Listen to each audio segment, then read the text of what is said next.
Hey, this is Indigenous Patriot. Thank you for joining me. If this is your first time here, welcome. I like to discuss things that are going on in today's world. Reviews, news, indigenous culture. So if that's something that you enjoy, please stay tuned. Remember to hit the subscribe button. Let's dive right into today's topics. COVID-19's been in the United States for somewhere around a year now. Scientists are still trying to figure out who the patient zero in this country actually is, but it's taken over 270,000 American lives thus far, with little signs of it changing. Yes, there are a couple of vaccines coming over the horizon, and a lot of people are saying that by spring we should be able to get back to a form of normalcy. Unfortunately, for the people that have contracted the disease and have had damage to their lungs and their hearts and other long-term, long-lasting effects from this, they're not going to be able to just get back to normal, as well as the families who've lost loved ones to this.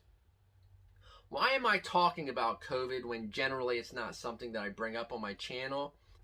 A pastor, Bart Spencer of Holland, Michigan, from Lighthouse Baptist Church, he said, COVID, it's all good, it's okay, get over it.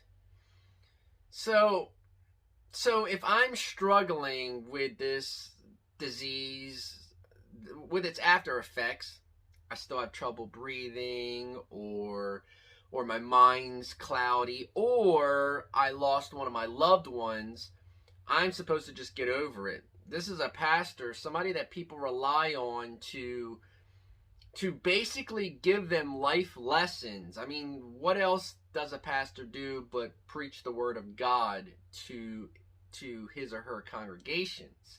His counter is that he and his family ended up having the virus at certain periods of time, and for them, it didn't affect them much worse than a flu. When called on it, the man stated that he believes that people have the complete right and privilege to believe whatever they want to believe. Well, he said whatever you want to believe, okay? But Michigan is at a 13.4% positivity rating. How is this an appropriate response to tell your congregation to just get over it? This is very irresponsible. So if you're not an epidemiologist, don't give advice on diseases. It's one of the reasons why I don't talk about it as much on my channel. This is like the never-ending election. I just don't know when we're going to be able to focus on something besides the next court case that pops up. We ended up with 2 court cases getting thrown out today, one in Michigan and one in Georgia. We ended up with the sheriff that I talked about in a previous video, who said maybe the guys that were trying to kidnap Governor Whitmer were just trying to arrest her. He ended up filing another court case today. So it's just the never-ending push to invalidate people's votes, to disenfranchise people's votes. A pollster named Patrick Besham, he came out with an article where he claimed that it was improbable, with all of his polling knowledge, that Joe Biden could have won this election. He stated that there are a couple of metrics that are 100% accurate, and that they showed that Donald Trump should have won the election. His actual points are how the candidates did in the primaries, the number of individual donations that each candidate got, as well as the enthusiasm for the candidate. And I can see how all of that makes sense in a normal election cycle. But I don't quite agree with his opinions here in 2020. He's leaving out a few things. First of all, multiple states have decided during their primaries to not even run other candidates, that it was just going to be Donald Trump. So that cuts out that portion of the vote, where in Joe Biden's primaries, he was going up against an entire army of Democrats. Of course, he's not going to do as well as Donald Trump in particular did during his primary, because the attention was split across many people's favorite candidate. Okay? Also, another thing to consider, the incumbent's going to do pretty well with his base versus somebody that's trying to challenge for the position. We move towards the whole support, okay? The financial donations, and I don't really have anything that I can state that will refute that.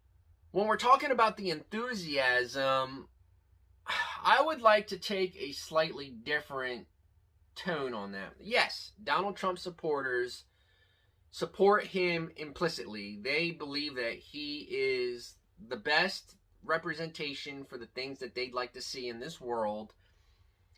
And so I cannot deny that the man has a lot of support from his supporters.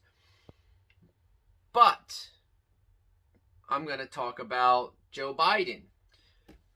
So it's true that a lot of people did not directly support Joe Biden. We all had our favorite candidates. I, in particular, pushed for Bernie Sanders. But a lot of us actually did not as much care for the candidate that ended up being the nominee as we were passionate about getting Donald Trump out of office. So when we're talking about the passion of people for their candidates, what's not being measured is the complete distaste for the opponent. Whether or not you supported Donald Trump, it is hard to argue that we have seen a lot of people speak out against this president. So why is it hard to believe that so many people voted against Donald Trump? If we have seen people complain and the memes about the crying liberal and all that stuff, why is it hard to believe that they actually translated into votes? 66% of eligible voters turned out in this particular election, leaving 34% who didn't. So it's not like everybody showed up and voted, or it's not like more people voted than they should have. It still left out 34% of the vote. That's only 6% more than voted in 2016. Thank you for watching the video. If you enjoyed it, please remember to hit the thumbs up button. The people that don't like it are going to be slamming that thumbs down button. Hit the subscribe button for future videos, as well as giveaways. I'm thinking about doing giveaways when we hit certain subscriber thresholds. So if you have an idea on that, leave me something down below. If you have any questions or comments, also please leave them down below. I'm going to interact with the community as much as possible. Anyway, Lepichka Nawe, I will see you again.